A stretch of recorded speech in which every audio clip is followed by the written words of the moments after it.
nitwa Nishimwe Anita nkaba ndi umurundikazi w'imyaka 19 mu mwaka wa 2025 nkaba naratowe nka Miss TFL Globe 2025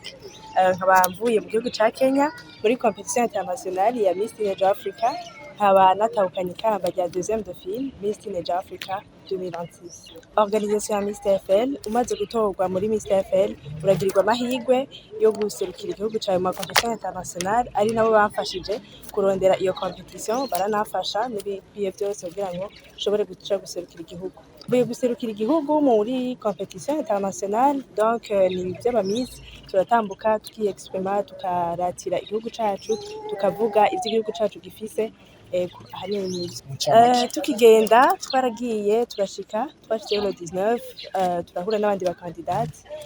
tukicinjira uhura n'abantu baciye ubwenge uhura n'abakobwa beza bazi kuvuga bazi kwiexprima no kuvuga n'abantu baba ari à la hauteur natwe turashika nkuko mubibona turashobora kugira ibibakwe turaronka igice ya deuxième dauphine nababwira yuko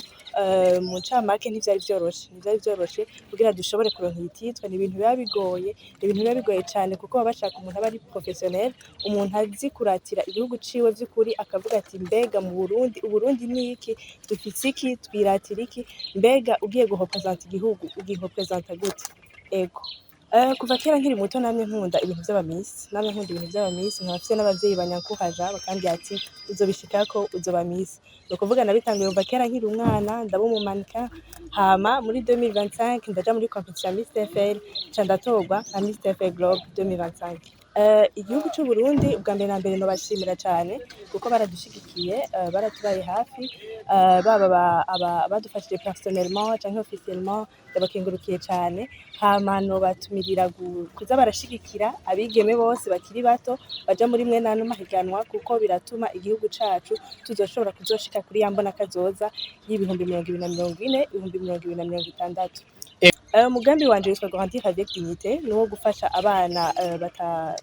badashobora kuja kw'ishure kubera uburyo abana bagwaye ingwara kanaka kubera uburyo badashobora kwivuza kubarondera aho bari aho twebwe tutababona kubabera ijwi kubavugira kugira ngo nabo nyene bashobore gufashwa kuko umwana akiri muto dushobora kumenya ngo azovamwo iki nibo Burundi bw'ejo no kubarondera tukarondera n'ababafasha tukabafasha émotionnellement et psychologiquement kugira ngo abo bana nabo bashobore kugira akazoza keza. Personnellement novuga yuko ari intsinzi apana kuri jewe gusa ariko no ku gihugu kuko